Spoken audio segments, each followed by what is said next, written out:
लेकिन जो 10,000 करोड़ का लोन लेता है उसको एक ठेले भर का कुछ कागज नहीं डालना। जो 40, 45, 50 साल के हैं उनको दोबारा कौन ट्रेन करेगा, दोबारा रोजगार कौन देगा, उनके बच्चों को कौन खिलाए। और 1,000 नौकरी देंगे ये बड़े बड़े सुपर मार्केट वाले तो 10,000 नौकरियां खत्म होंगी।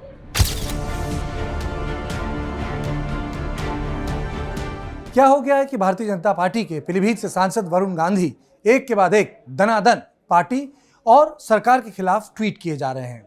अगर आप वरुण गांधी के ट्वीट्स को देखें, उनके भाषणों को देखें, उनके लेखों को पढ़ें तो उन्होंने सरकार की आर्थिक नीति के खिलाफ लिखा है। उनका कहना है कि आर्थिक नीति ठीक नहीं है, जो बैंकों के निजीकरण की बात हो रही है उससे लोगों का रोजगार खत्म हो सकता है। न केवल उन्होंने सरकार की फार्म लॉज की नीतियों पर प्रश्न उठाए, बल्कि जिस तरीके से किसानों को गृह मंत्रालय और उत्तर प्रदेश पुलिस ने डील किया उस पर भी उन्होंने सवालिया निशान उठाए हैं। तो प्रश्न ये है कि वरुण गांधी ऐसे ट्वीट क्यों कर रहे हैं, और ये सब तब हो रहा है जब उत्तर प्रदेश में अगले 60 दिनों में विधानसभा चुनाव हैं।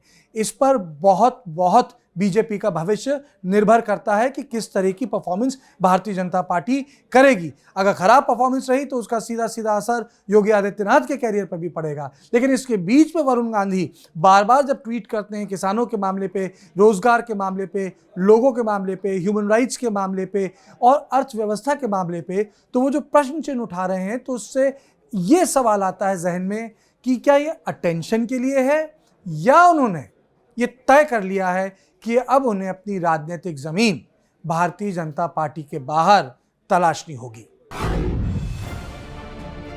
एक वक्त था जब पीलीभीत के सांसद वरुण गांधी बीजेपी के फायर ब्रांड नेताओं में शुमार थे, और एक आज वक्त है जब वरुण गांधी पानी पी पी कर बीजेपी सरकार को कोस रहे हैं, उसकी नीतियों का खुलकर विरोध कर रहे हैं। बिना किसी चीज वहां डाले हुए किसान को तो बोला जाता है अपने जमीन के कागज डालो, अपने घर के कागज डालो, अपना ट्रैक्टर के कागज डालो, अपने सब कुछ कागज डालो। लेकिन जो 10,000 करोड़ का लोन लेता है उसको एक ठेले भर का कुछ कागज नहीं डालना। और जब वो पैसे नहीं दे पाता उसको कहते हैं ठीक है 50% माफ कर देंगे, भाई जितना दे सकते हो दे दो। और किसान और नौजवान, आम आदमी, छोटा व्यापारी, मजदूर 1 रुपए नहीं देता तो उसके घर की कुर्की हो जाती है, उसकी बेइज्जती होती है समाज की। वरुण गांधी ने कभी सोशल मीडिया के जरिए बयानों से, कभी किसानों की आवाज बनने की कोशिश की, तो कभी बेरोजगारी के मुद्दे पर सरकार के खिलाफ आवाज बुलंद की।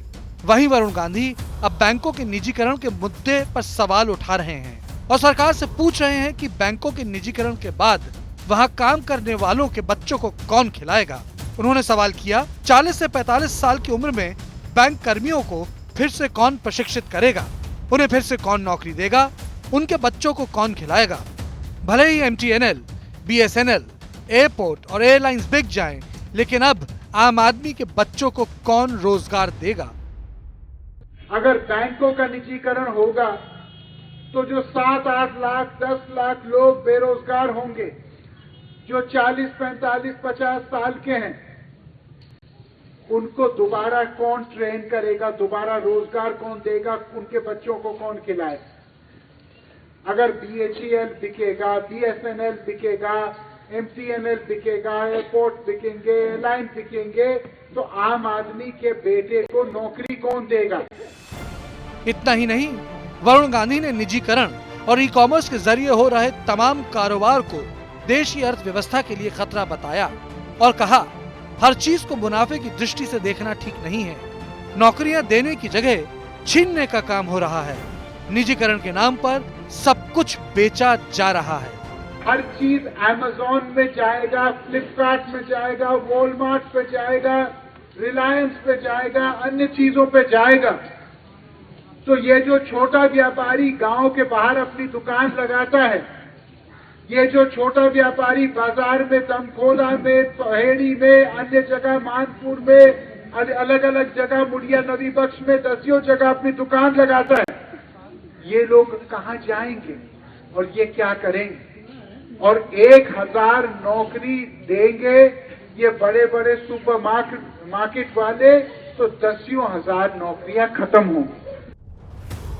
आपको बता दें, पिछले कई दिनों से वरुण गांधी लगातार अपनी ही सरकार पर हमलावर नजर आते रहे हैं। फिर चाहे वो कृषि कानूनों को वापस लेने की बात या फिर लखीमपुर का तिनुकिया कांड, चाहे बीते दिनों लखनऊ में बेरोजगारी पर पुलिस की बरसी लाठियों की बात हो, वरुण गांधी लगातार अपने ट्वीट के जरिए बीजेपी पर हमलावर हैं।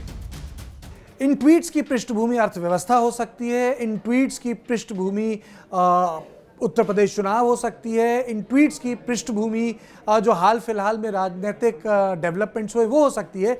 लेकिन मोटा मोटी मुझे लगता है इसकी शुरुआत हुई जब किसान कानून को लेकर आंदोलनकारी और सरकार के बीच में मतभेद थे। तभी शायद वरुण गांधी ने मन बना लिया था कि अब इस मुद्दे पर वो अपने आप को भारतीय जनता पार्टी से धीरे धीरे अलग कर सकते हैं। तो कि कोई भी नेता जब भी अपनी अलग छवि बनाने की कोशिश करता है तो पहले वो वैचारिक छवि अलग करता है, फिर उसके बाद वो अपने मित्र तलाशता है उस पार्टी के बाहर और फिर वो बाहर चला जाता है। तो जिस तरीके से वरुण गांधी अपने ट्वीट्स कर रहे हैं, जो उनके भाषण आ रहे हैं, जिस तरीके से उन्होंने सरकार की आर्थिक नीतियों पर सवाल उठाए हैं, इसका मतलब है उन्होंने रास्ता खोज लिया है। अब वो रास्ता वो कांग्रेस जा रहा है, उनकी एक नई पार्टी जा रहा है, बसपा जा रहा है, सपा जा रहा है, इस पर अभी कोई क्लैरिटी नहीं है। लेकिन एक चीज़ साफ है कि जो उन्होंने बोला है उसके बाद उनका इस पार्टी में रहना मुश्किल है और भारतीय जनता पार्टी भी इस पर कुछ नहीं बोल रही है। तो साफ है भारतीय जनता पार्टी भी चाहती है कि भाई तुम्हें जाना है तो जाओ, शहीद नहीं बनने देंगे, आपको पॉलिटिकल मार्टर बिल्कुल भी नहीं बनने दिया जाएगा। शायद यही कारण है बीजेपी का हर नेता, बड़ा नेता चुप है। वरुण गांधी के जितने ट्वीट्स हैं उनके भाषण को लेकर एक भी चीज़ नहीं बोली जा रही है। कार्तिकेय शर्मा, दिल्ली से, TV9 उत्तर प्रदेश के लिए।